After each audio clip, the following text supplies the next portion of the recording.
Hello, everybody coming in. You guys are dropping in from around the world. Excited to be with you.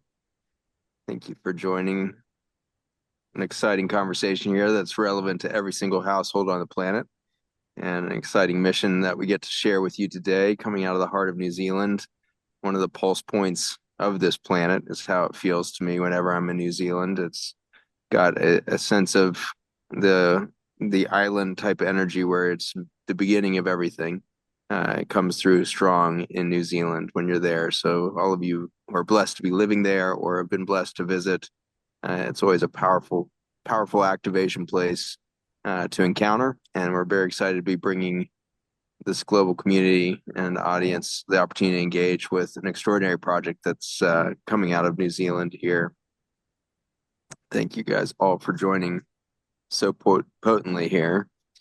But I give a little bit of background here for where we are at as a planet. And as many of you know, we're about 40 years into a journey in which our food systems have fundamentally collapsed in their biodiversity. We have a reality in which the vast majority of our food is now coming from just a few crops, and those crops are largely genetically modified from their original natural forms to be able to tolerate very high quantities of herbicides and pesticides.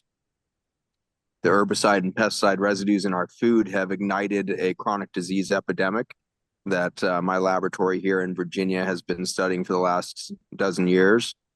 We have seen under the microscope again and again the impact of these chemicals on human biology. And we literally are watching the dimming of the lights of humanity and biology on the earth through the massive impact of herbicides and pesticides as it's gotten into our water table and has affected every part of our ecosystem.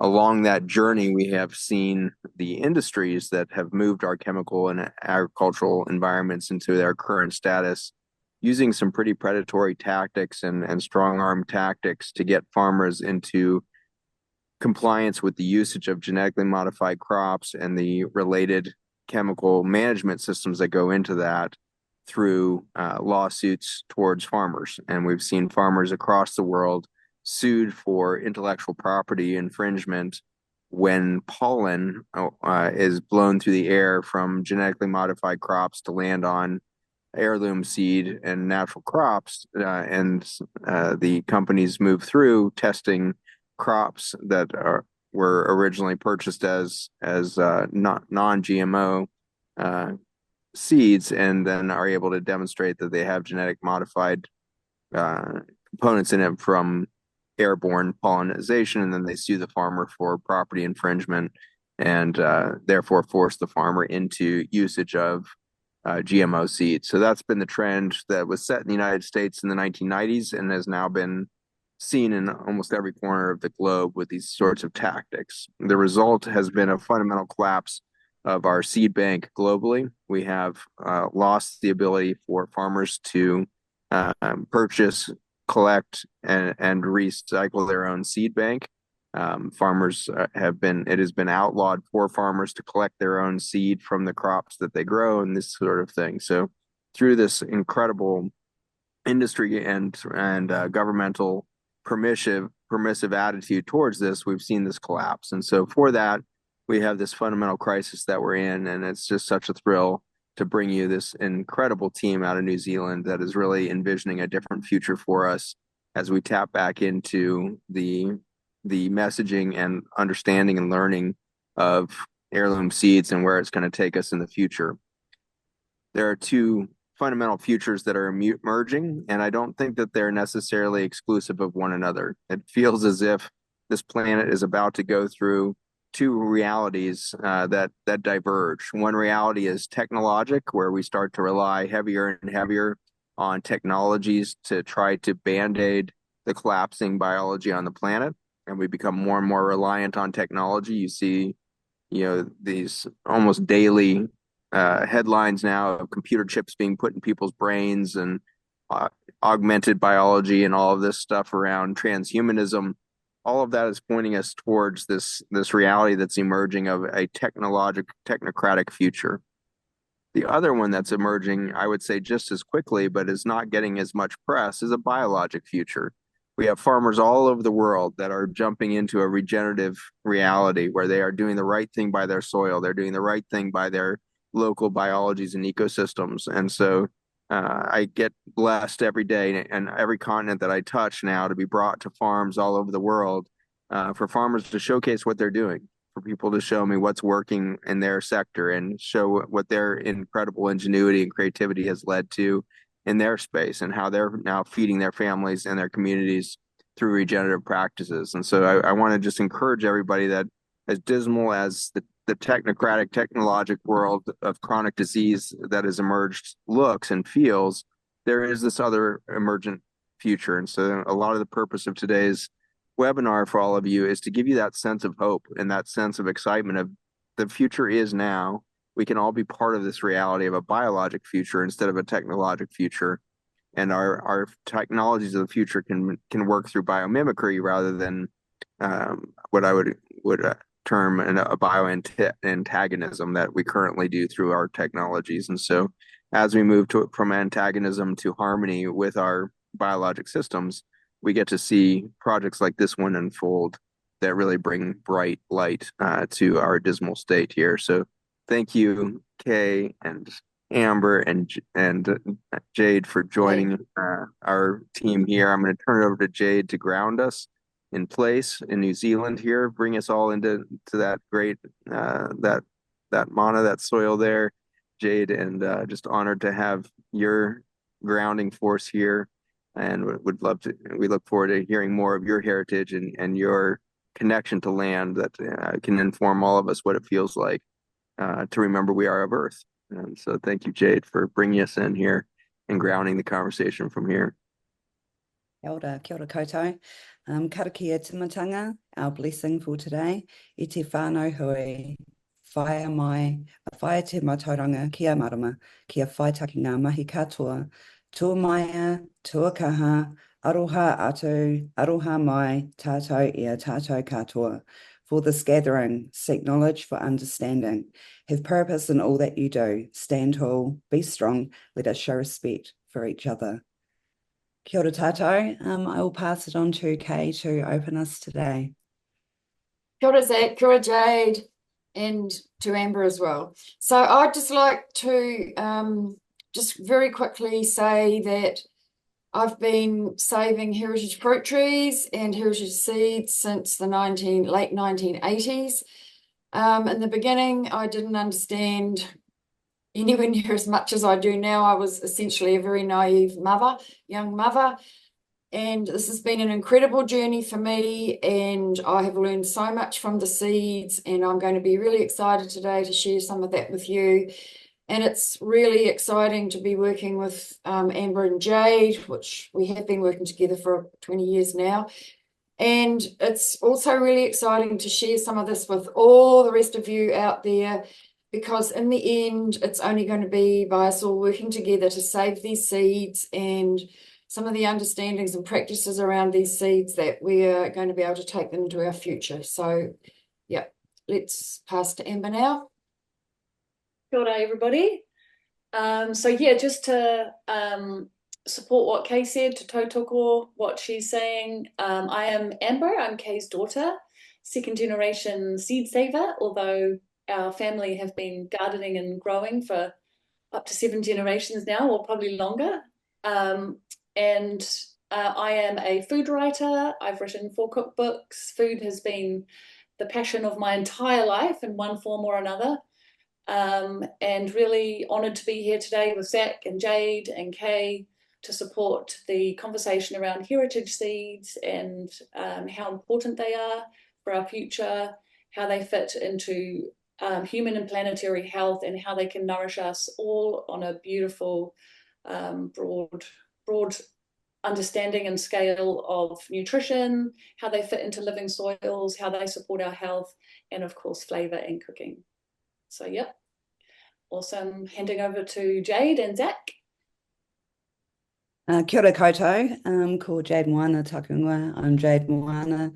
I am a mother of 6 beautiful, beautiful children here in Ōtautahi, which is Christchurch, North Canterbury, New Zealand, Aotearoa.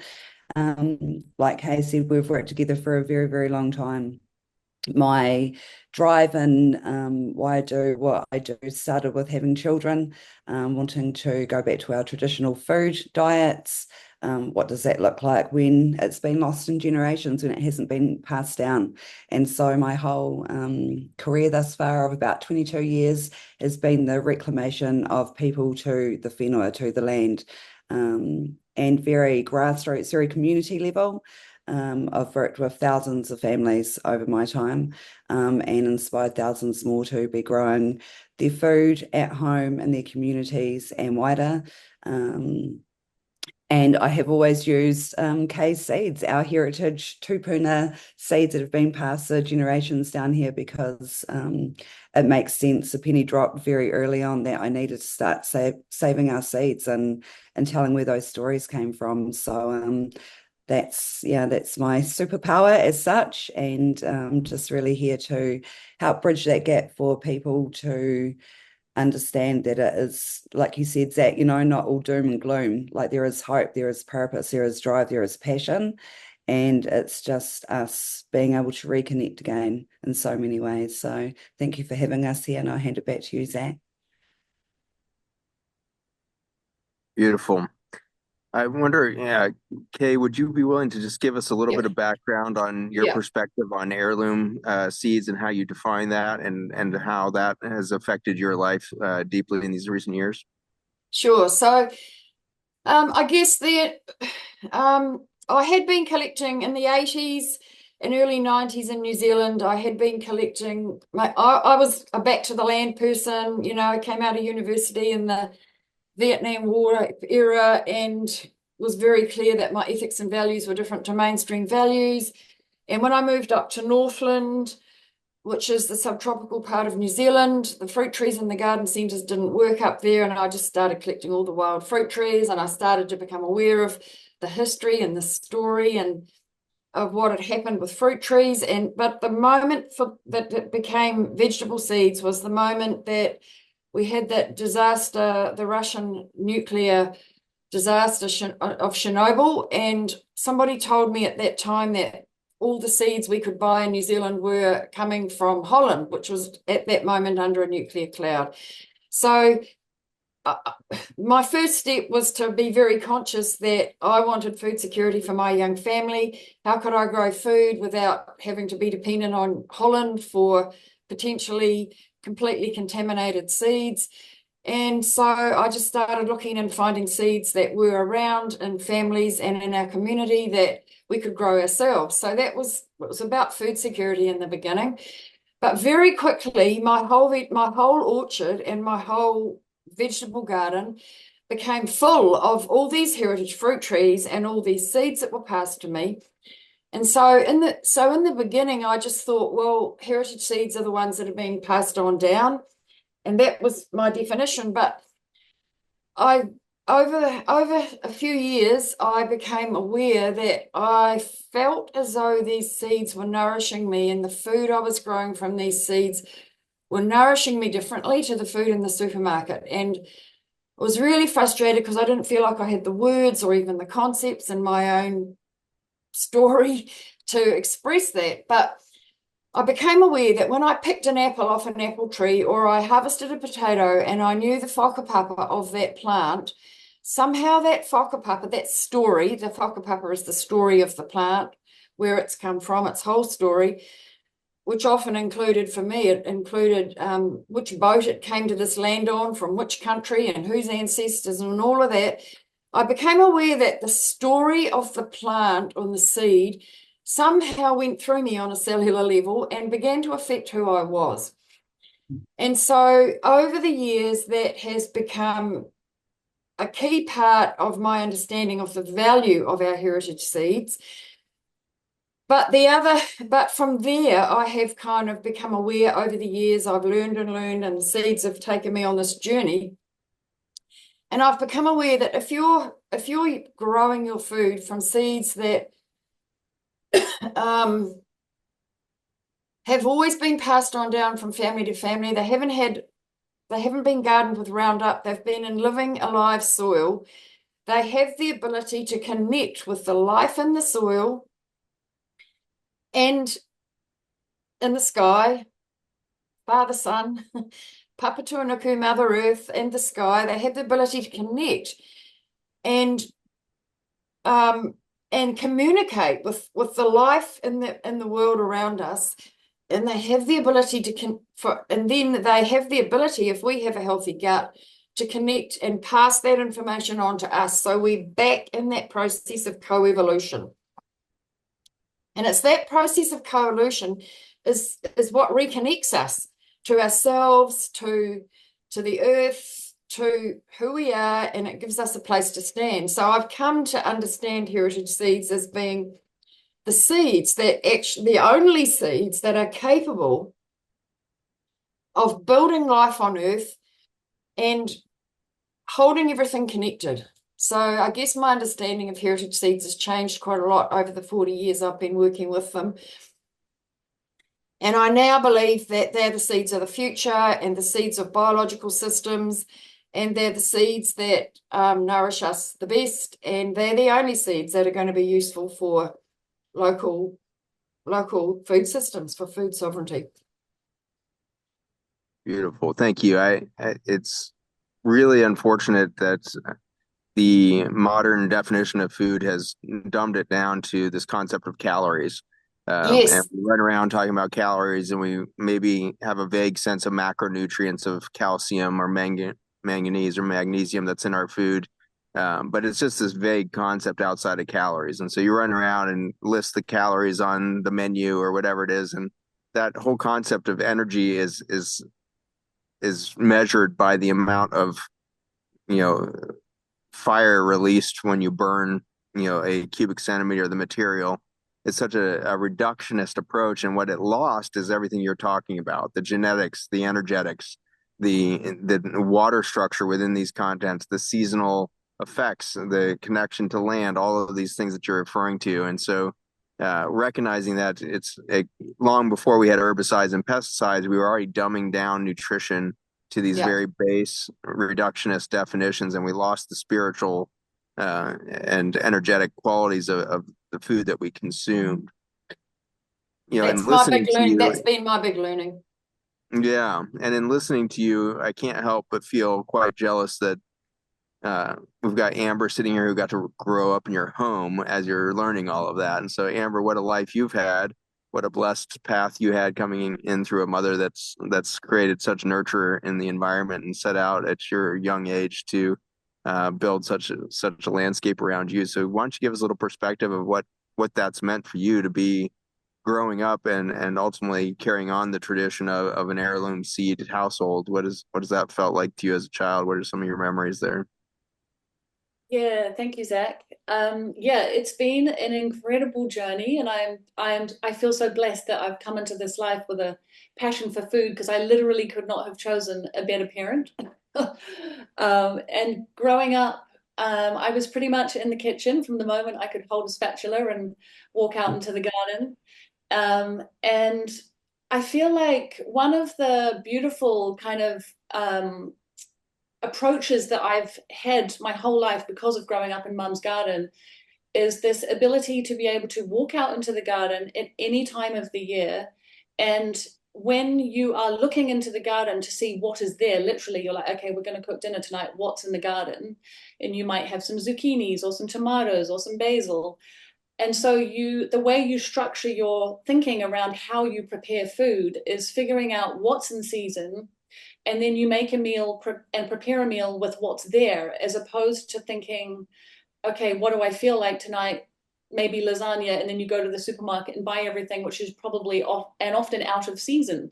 So the process of being able to go out into the garden and pick and eat and prepare what is there every single day of the year holds you in this beautiful rhythm and cycle with the seasons, which is also able to when you're eating seasonal food, you're eating food that is grown at that particular time of year, which holds nourishment for your body with the light and the environment, which helps you to thrive within that environment.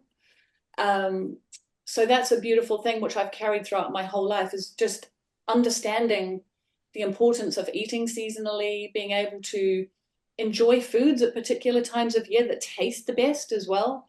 When you're eating in season, the flavors of the foods have a more intensity and are more delicious. And then I was watching a documentary the last time I was down at Kay's house, and it was a documentary on how modern food is losing its nutrition. And they did all these nutrition information tests on a variety of modern supermarket tomatoes, and the nutrition levels of the tomatoes were about 60% less than what the heirloom varieties were. And the guy in the documentary was saying, how wouldn't it be fantastic if we could have a piece of technology that you could test a tomato and it would tell you the nutrient density of the tomato. And I thought to myself, well, actually, that's your taste buds. Yeah. So one of the things that I've loved growing up in Mum's garden is just the flavors of the food.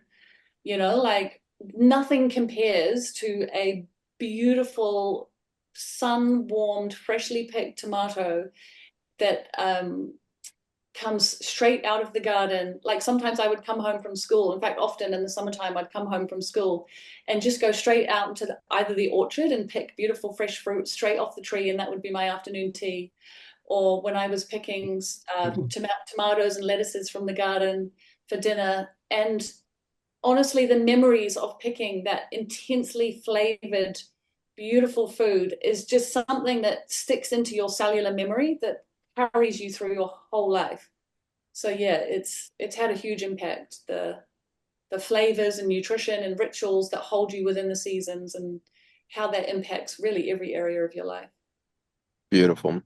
Jade, I'd love you to jump in on that last comment there, that the rituals there around food, and a lot of what's been lost in our cultures is this connection to land through agriculture. Agriculture is interestingly the only industry that names the word culture within it.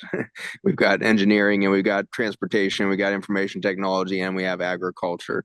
And so when you look back on 40 or 50,000 year history of the Maori and your connection to the land through your food, what rings true for you there?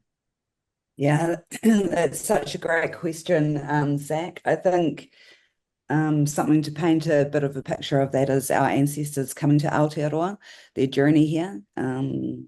What was the significant and important things that they brought? And obviously it was their traditions, their knowledge, their families, the hope to, you know, go somewhere else and voyage somewhere else, and have hope for the future. And they brought their seeds. You know, they brought their seeds. They were as highly valued as their whakapapa, as their children were, as their elders were. I think it's really important for us in Aotearoa to realise that there were limited food sources here in that sense, and obviously we thrived and we grew and we, you know, procreated. Large tribes of our ancestors, they created large tribes, and we scattered and went to different parts. But what we did bring was knowledge, very ancient knowledge of how to adapt and survive in different situations and different climates. And when I just think of my own personal journey and my own reconnection back to, I feel connected to this land because I am born here. This is my land. But where has the nourishment come over these generations to where I am now? It has come with other voyagers, travelers, other whakapapa, other links and lineage coming here as well. And so when I think about my other ancestors, my Irish side and my Scottish side and my English side, that all come here to make me, essentially. They also brought different stories from their homelands. They also brought different seeds and food and experiences that has nourished me now. And so when I think of all of the collective and collaborative parts of my ancestry, I think about how prominent the seeds were to come to this land. And as Kay has said, you know, the reclamation again of looking for our heritage heirloom seeds, because there was, you know, there was no choice when she went into the garden centre to buy those seeds. Just it weaves us into a place that we are so connected with each other that we actually can't deny our linkage. You know, our food sources are intertwined so carefully and so respectfully. Otherwise, we would not be here. So when I think of now, what should I do? Like, how should I eat? What is my action plan for me and my children and my future whakapapa? I think that these are the only seeds that actually speak to me. They're the only seeds that make me feel connected from generations and generations and generations of my whakapapa. And I just think it's so important for us to also find where they come from, because all of those beautiful stories, they make you feel connected when you haven't visited your other places yet, when you haven't heard those stories from 7 or 10 generations ago on one side of your lineage. I think they're very special. Could you give us a quick insight, Jade, as to, you know, mother of 6? There's so many challenges for young people today, children being faced with these technological, you know, environments where to be social is an expectation of technologic connection. And so what has been your process of trying to connect this next generation to their land and to their food through those stories or otherwise? What's been your journey with your children? So my oldest daughter is about to turn 25 and my youngest is 3. And so I have a starting crew and then a younger one. So I've seen with my own eyes for 25 years the challenges and the ability for me as the main parent to, you know, direct that path in a different way. That I know so many families that I've worked with, there's I feel like maybe it's a lack of hope of being able to reconnect with themselves that sets this trajectory of someone else will do it. Someone else will grow my food. Someone else will make sure that food's okay for me and my family to consume. There's sort of a bit of a, I'm going to step back because it's so overwhelming. It's so, you know, like I go into my local community, we've put around 50 gardens in homes, and each family's stories are different for why they're wanting those gardens, those food gardens in the first place, to if it's, you know, I can't afford to eat, or I can't afford to eat organically, or I can't afford to, you know, buy fruit or whatever it is. Like there's this whole balance all the time, and especially in families, and especially in the way that the world is right now, when our cost of living is in such a crisis worldwide that we're having to choose whether we give our children fruit and fresh veggies, or if we give them something that's processed and cheaper, right? Because that's a sort of balance that you're going to have to decide. And so when I go into these families' homes, which is so sacred to be able to be invited into in the first place, I see that the children want to get involved with these gardens. They want to plant. They like want to be in the soil. They want to be in nature. They want to hear the birds sing. They want to be in the sun. It activates the family to have hope. You know, when we think about our food gardens, and even if they're smaller scale like we do, you know, some could be 3 meters, some could be 25 meters. You're planting hope. You're planting security in that family's home, that they have got food for times that they need. And then when they have abundance, they can share it out. And for so many families that we work with on the lower, very traumatized spectrum of our communities, to be able to share a tomato and give it to someone when you've been living in lack is abundance.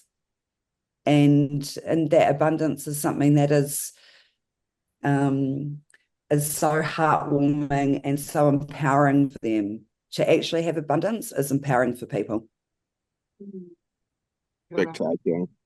That's actually one of the traits of the blue zones as we look around the world and look at places where longevity seems to be laced into the reality of the communities that live there, often living past 100 years of age and the like. These blue zones have this commonality of multi-generational sharing of meals, and it's that abundance nature of I can't wait to see who comes by to eat with me tonight that really drives that longevity factor in humans. And so too often we again miss the spiritual aspects which lead to these true biologic outcomes, which is the concept of fellowship. And uh, you don't have to look further than your typical day of a corporate meeting or a school PTO meeting or whatever it is. It's always going to involve food if it's going to be a successful meeting. And so somebody's going to bring the snacks and somebody's going to have some beverage, because if you don't, the energy in the room is never going to reach the same level of connectivity. And so people who have learned how to get humans to cooperate in a board meeting, for example, have learned that the outcomes are always more effective if you include a snack, if you share food. And for that, I think that you're hitting on something really beautiful, that food is functional not just in its nutrients, but in its capacity as a focus of fellowship and connectivity of humans. So it's a beautiful journey you're taking with your community there. Those communities in the blue zones as well. I mean, Jade really understands this, and as well as that, all of the seeds they'll be using to grow their food will be their own seeds that are connected to their people and their place, which means we've got the energetic link between the whole environment and those people. It puts us as part of life. We're no more or no less, but one of the links in the chain of the everlasting circle of life and co-evolution, puts us right back in there. And I think that is where the life and the energy comes from for communities. Seeds are kind of like a critical link in the chain, and it's very specific seeds. It's very specific seeds that are connected to you and your whānau and your land and places where the earth is still alive. So it kind of feels like creating it. Actually, to me, it feels like those of us on the planet right now have a job to do, and that job is to recreate a new culture based on biologic life, based on family, based on seeds that are able to connect us to the world around us, so that we can move and grow and change. And out of that comes a whole new culture. And for many of us aren't in the places that our ancestors co-evolved and lived.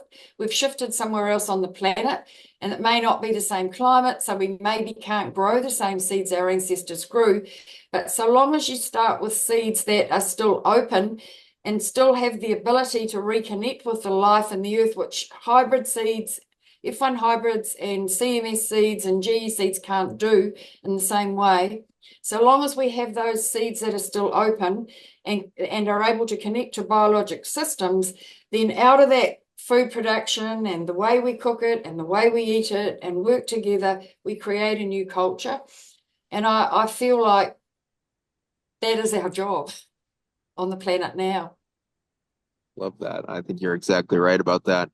Why don't you give us a sense of the project you guys have created? So this has gone far beyond your backyard garden for your family and food independence. And so give us a little bit of sense of your organization and what your goals are. Yeah, so over the last few hundred years, many different people have come to this land, Aotearoa, and everyone brought this, as Jade said, everyone brought their sacred food plants with them. And so around, 40 years ago, I started, for various reasons, collecting these seeds and saving them. We've got around 800 seeds in our collection now, but they've come from all around the world. And the grains that we've got this specific project happening at the moment around the ancient grains. And I feel as though all these seeds need to start going back where they came from as well, because I think a lot of these seeds have gone in their homelands, their original homelands. And the grains in particular, which somehow feel very sacred, but most people aren't growing their own grains in their own backyards anymore. And so they're actually the seeds right now that are the most endangered, because we've got to pay people to do the work here. And I mean, and if you can't sell them because people aren't growing them right now, you can't keep them alive. So that's kind of so this year we were at a point with the grains, especially some of there's a huge grain collection. We're at the point where we have to grow them out to keep them alive so that other people have access to them anywhere in the world, and we can use them to start creating our own new food culture. We can use them to create food sovereignty. We can use them to reconnect with our own ancestors.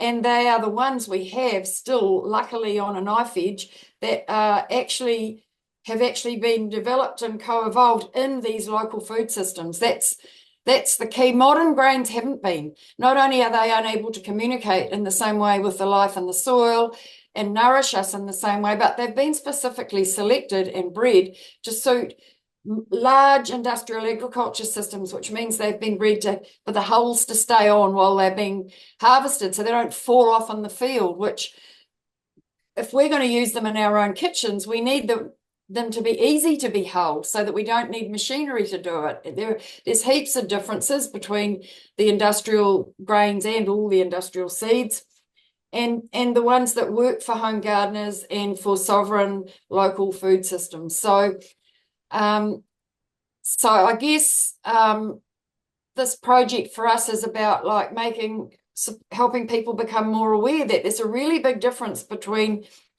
the seeds that we have in this collection, the heritage seeds or the heirloom seeds, depends if you're from England or America, what you call them, and like the ones in our collection are seeds that have never been through industrial systems. They've never been connected to Roundup, which stays in the seeds after it's not something you can just get rid of. So we've got really amazing seeds here that are alive, and they're not genetically engineered, and I don't think they're affected by Roundup, and they're the best seeds for helping us build new food systems and rebuild our health and the health of our ecosystems. And the journey I've been through with them learning how to grow these sacred seeds in a way that builds soil and builds the nutrient density of the food is another whole journey. I mean, genetics and environment go together here.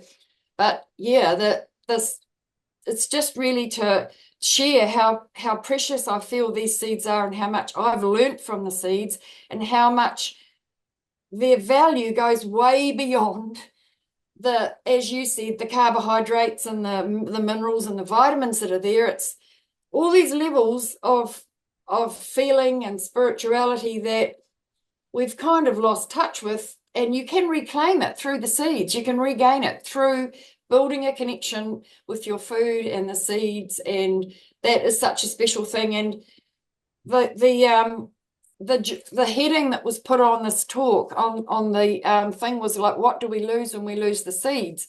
And I feel like we can see what we lose. It's all in the world out there now, everywhere. We can see the health we lose. We can see the ecosystems, the web of life. We're losing all of that. And we can reclaim it all through re-choosing to connect and build local sovereign food systems based around these heritage seeds which come out of these systems. So for me, it just feels like there's a lot of potential there, but we can't do it all. We need a lot of support for that, and so the more support we get from people all around the place, the more ability we have to support everybody. So it just keeps going around in circles, and just is wonderful to be part of that. I feel very blessed that my life and my journey has been in this space. Beautiful. Amber, do you want to give us a sense of, as we all get inspired listening to this, of how do we get engaged? How do we get engaged with you guys, and how does this inspire change in our own neighborhoods around the world? Yeah, so we've got this amazing grain grow out happening at the moment. We've got a page on the Kōanga website which gives a little overview, and there's a beautiful little ebook there with some of the stories of these heritage grains. And there's some absolutely incredible grains in this collection. Just to name a few, there's the original Khorasan wheat grain, which hails back to the ancient Egypt and the pyramids from 5,000 years ago. In modern context, it's the one that's been bred further down the line is also known as kamut, but the original grain that Kay has in her collection there is the Khorasan grain. So that's been grown out. We've got some incredible corn. We've got the kangama corn, which is a traditional Māori corn. And yeah, so we're growing out this incredible grain collection to basically be able to keep the seeds alive, to take them from seed storage and back to seed storage. And through this grain grow out project, we're going to be continuing the storytelling to involve people along the way, to be able to also collect some information around the harvesting, the ancestral food practices around how we prepare these grains. Yeah. Yeah, and then because, so there's that. And then also the cooking of these incredible plants, because a lot of that knowledge has been lost. When you lose the seeds, you also lose the knowledge and culture around how to grow, harvest, prepare, and cook these incredible grains. So we'll be taking people along for the journey. But also, I think, just to reiterate what Kay said, one of the reasons why it's so important right now is this return back to local food systems, because as Kay said, these industrial modern grains have been bred to fit within those industrial systems.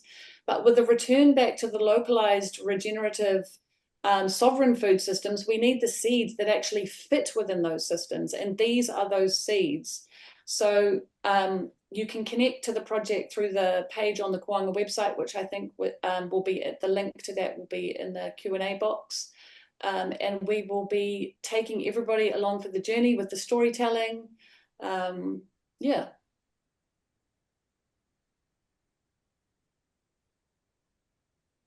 Where are we? Oh, there we go.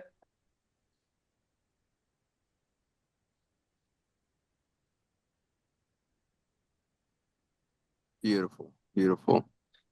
Excellent. Yeah. So how about for people in New Zealand there, is there ways for them to actually witness what you guys are up to and where that's happening? You want to give a little bit of lowdown as to where the project's unfolding? The project is here where the Kōanga Institute is. So the Kōanga Institute is a charitable trust that was set up years ago now, and we have donee status, so people who want to give donations actually can get it off their tax, get a tax rebate. So Kōanga Institute is near Wairoa, which is on the east coast of New Zealand, and we have a large New Zealand membership on people who support us. We have guided tours, and we have workshops here, and we have regular newsletters and a pretty active online shop. So we're just in the process of making that an international one, actually, so that people overseas have much easier access to our seed.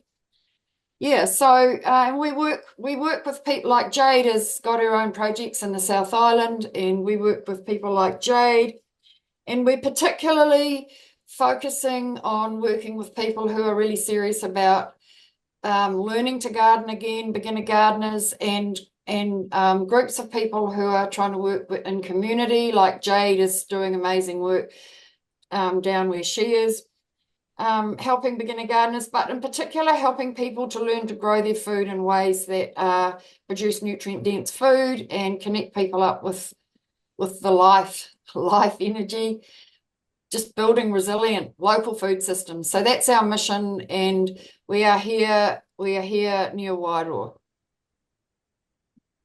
Beautiful. Beautiful. Amazing. Would love to hear a little bit more about kind of what you're seeing and hearing in the community as this has unfolded. Jade, maybe a little bit of perspective from you as to kind of how this heirloom movement and the grow out is affecting local community. So some of our work has so it's quite urban. Our population is quite urban. There's quite a lot of scarcity of land for our families to be able to access. And I think this is one of the most important things as well for us, is there's actually a lot of lack of access to good food here that the community that we're working with can afford to access. And so I guess on a home garden situation with our families, there has been a huge swell of people wanting to grow food at home, a huge swell of that.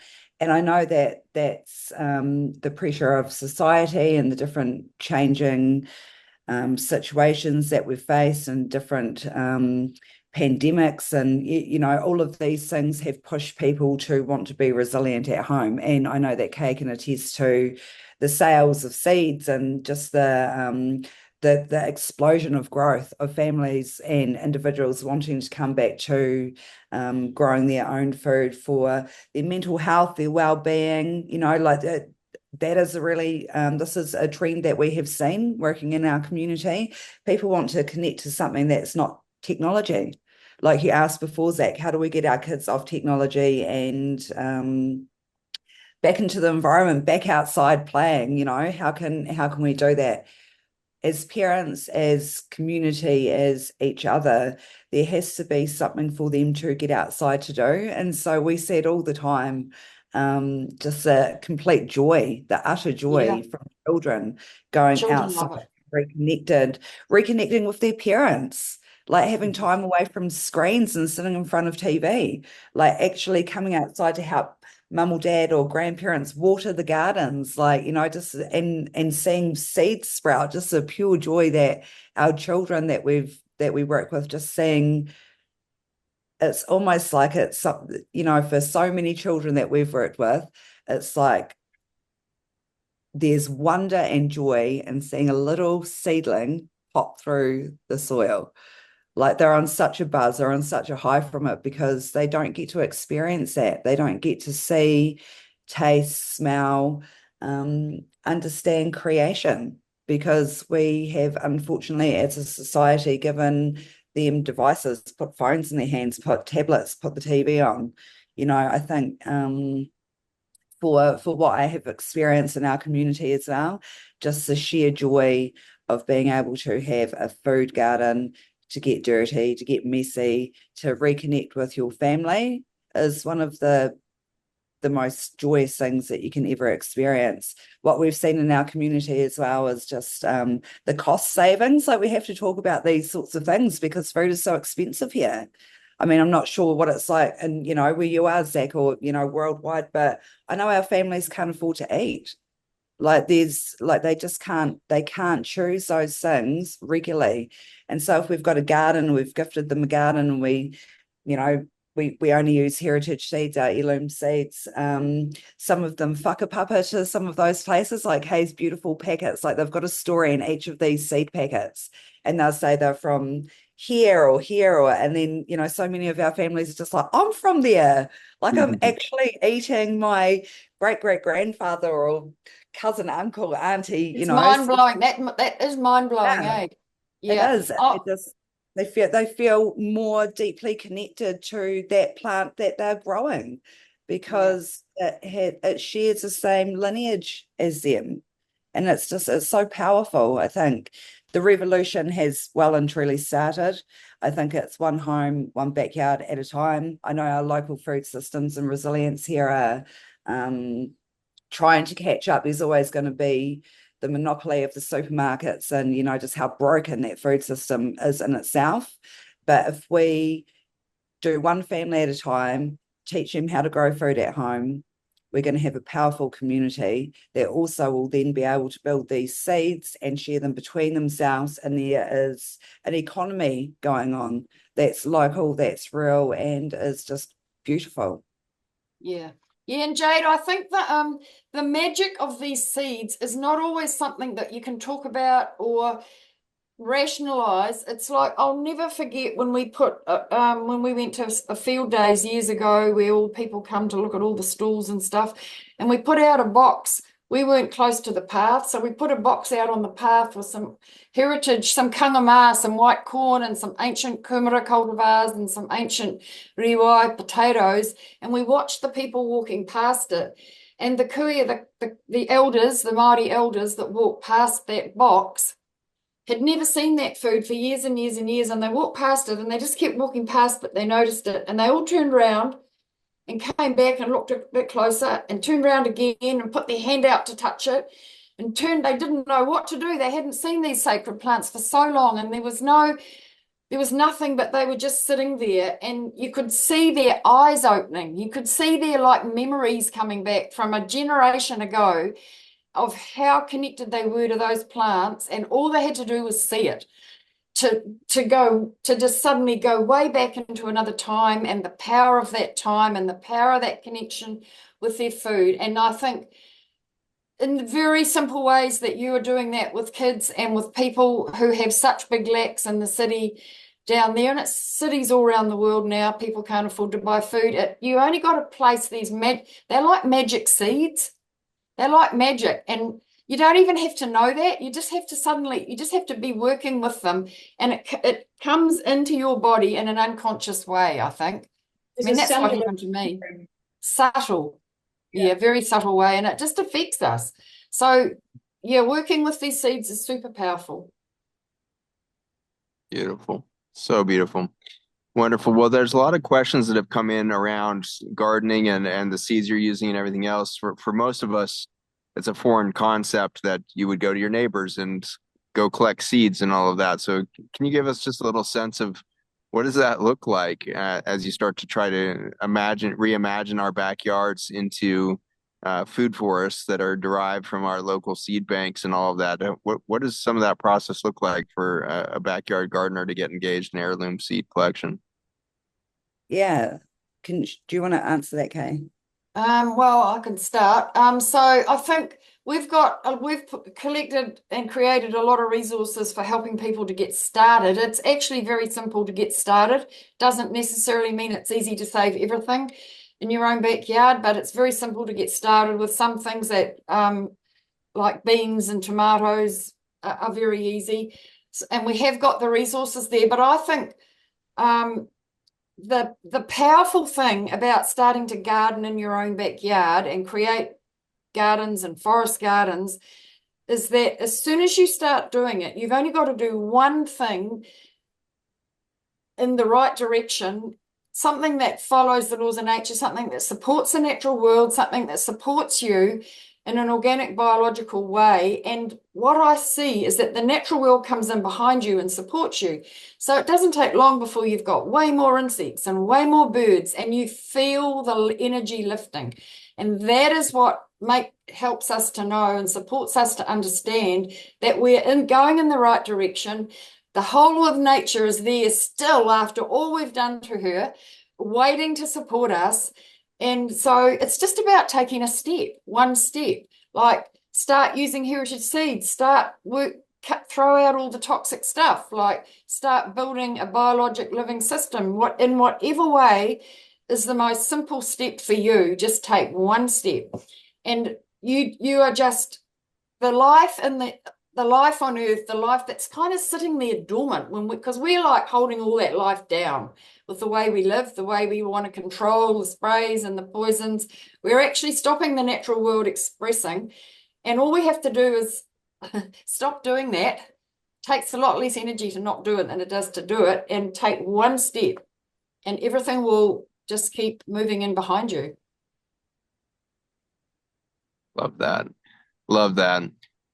Jade had touched on it earlier, just the description of, the seeds coming from Scotch-Irish background across the oceans and everything else to land where it did eventually. And I think that it's an important thing for us to hear as humans, because there's so much attention being given to the damage we're doing on the planet that it's easy to forget what a beautiful gift humanity has been to this planet before. And we are ultimately the most potent pollinators that have ever existed on the planet, as far as we can tell.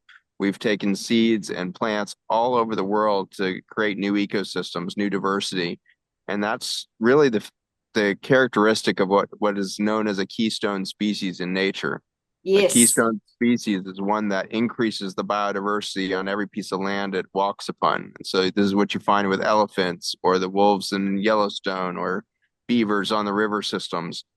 These animals will increase the biodiversity radically as they just go about doing their own thing. And And so we when can humans, totally do it. we're ready to turn back to that, and you guys are starting to show us what that looks like for humanity to be a keystone species, where wherever you go, you increase biodiversity, and it's through a gifting economy of sharing seeds across fence lines and taking down fences ultimately, and sharing, not just the seeds but the harvest, and really bringing us back into connection with land to the point where there's so much abundance that there's no choice but to share. And that's what I love about a zucchini plant or whatever it is. Like, you get into such bonkers levels of zucchini halfway through summer that you're like trying to make new friends just so you can get rid of your zucchini.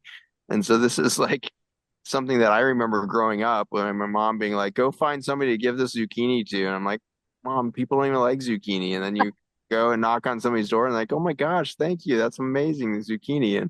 And so I remember this as a child of moving from house to house with an excess of produce at different times of the year. So thank you for reminding us that we are a keystone species and capable of really spreading the love. So why don't you, Amber, do you want to connect us? How do we best reach out to you again? I think maybe it's the website there or whatnot, but best to connect, how best to stay engaged. And while you're doing that, if there's any of the three of you that also want to speak to another question that came through, which is, have you been able to engage schools or children's groups or education platforms with some of the work you're doing? So, Yeah, Kōanga does work with a few schools actually and local kura down there. Mum, would you like to talk to that? And then I'll say. Well, we have through the last 40 years, we've had heaps of connections with schools, and particularly in our local area at the moment, because we've just been through we had COVID and then we've had horrendous flooding in this area.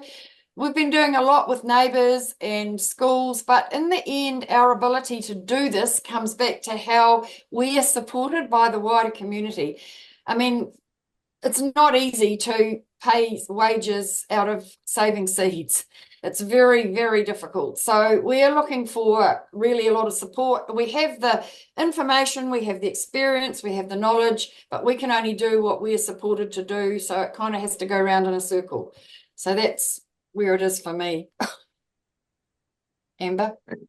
Yeah, so there's lots of ways people can get involved. On the Kōanga Institute website, there's a link also to, Kay's actually recorded a series of really awesome courses for home gardeners, which are quite unique actually. There's some amazing regenerative compost, growing amazing seedlings, how to do bed prep, how to prepare and Traditional food storage. Yeah, traditional food storage. Yeah, there's loads of really awesome online courses for home gardeners. There's also, if you connect with us over Facebook, Kōanga Institute, on Instagram, Kōanga Institute, we're very active there with questions and things. You can also email us if you'd like to email us at contact@koanga, which is koanga.org.nz. Ebooks. Yep, there's amazing ebooks which Mum's written and hard copies of those books as well. There's a whole, I feel like with the work Kay's done around not only saving the seeds, there's all the knowledge that comes with it, which is a whole other body of work, which Kay's done in a phenomenal job, which actually not only is that there, but she's constantly on this journey of learning. So every couple of years, usually the booklets and courses are updated with the new info and science that she's learning around raising the bricks levels, increasing the nutrient density, and continuing to build that regenerative process. So all of that information is in the online courses, the ebooks, and then we'd love everyone to get involved with the grain grow out, which you can find on our website as well. It's really important for us at this time. Yeah, great. super. And what's the website for the Kōanga website there? Is it koanga.org or .com.au? Yeah, Kōanga, which is spelled KOANGA.org.nz. Okay, very good. Excellent. And any closing thoughts? Let's go on a quick circle between all three of you there for any closing sentiments or feelings towards this global audience that's tuned in here to be inspired by what you guys do. So why don't we start with UK and then we'll run to Amber and Jade. We'll have you close us out as you open us up. Sure. So my experience working with the seeds has been an incredible journey, and I just think that if you're feeling disempowered, you don't know what you can do, you're unhappy with what you see happening in the world, just take one small step, find a seed that can relate to. It's come from your homeland, your family. Find a seed that you can grow in your environment that has a story, has a whakapapa, and start to take care of it for your children, and I'm sure things will turn around. It's super empowering. Beautiful. Yeah, just from a pleasure, abundance, enjoyment perspective as well. I went down to visit Mum last winter, and she sent me home with a whole bootload of pumpkins. And I spent all winter eating these pumpkins, and the level of pure bliss and enjoyment that you get, it's like eating sunshine. And so I feel like when you start the process of connecting with these amazing seeds and garden them in such a way, you are able to literally physically deepen your connection to levels of enjoyment, connection, abundance, our relationship with these plants and the ecological systems in which they're grown in the most profound and beautiful ways, just through the most simple act of eating and sharing food. Amazing. Jade, close us out. Yeah. Yeah, thank you very much for hosting us, Zach, and thank you to our global community watching us today as well. And please keep these conversations going. I think to be inspired, but then action it, go and do it in your family, go and do it in your community. Choose the places that you want to support, the kaupapa, the organizations that are doing this work, because it's very important, and there's very few, they're always very small. They don't have the capacity to be commercially, sending out these seeds. So it's very important that we choose each, in our whole ecology system of what we as consumers can choose. It's really important to start supporting the ones that really want to continue this knowledge, continue this blessing to the communities, because they're very important and significant people. Our farmers, our local food systems, our seed savers, our teachers, for our children, essentially, for our children to inherit a planet that has been thoughtfully redesigned with compassion and love, is why we're here. I feel this is why I'm here. I know in this community too, we care enough to make these changes and to choose different actions. So I'll just finish us with karakia, and I hope that we can continue this conversation loud and clear, with such passion and purpose going forward. So, ko mutu a mātou mahi, mō tēnei wā, manakitia mai mātou katoa, o mātou hoa, o mātou whānau, aio ki te aorangi. Our work has finished for the moment. Bless us all, our colleagues, our families, peace to the universe. Kia ora, Jade. Ora. Kia ora, Jade. Thanks, Zach. Thanks, team. Thank you, Zach. Beautiful to be with us. Everyone Thank you, for joining. Josie Gardner, for pulling us together. Thank you all for the vision of a better earth. Thank you all who tuned in. Thank you for the joy you bring into your neighborhoods and your homes, your connection and reconnection to earth. Get outside, sample some of nature today. Remember how beautiful we are as a community, as a global species. We are not necessarily leading to a technologic future. We can imagine together a biologic reconnection to earth and reclaim our birthright as a keystone species on a planet in which we can co-create rather than extract. So love all of you so much. Thank you to the whole Kōanga team, and just look forward to seeing your continued success. And we will celebrate that together. We'll be sending out a recording of this with links and everything else to the email list tomorrow. So tune in if you missed some of this, or forward that email to those around you that could benefit from this information. And let's keep this wave of change going. Thank you all so much for joining. Kia ora, ka kite. Ka kite.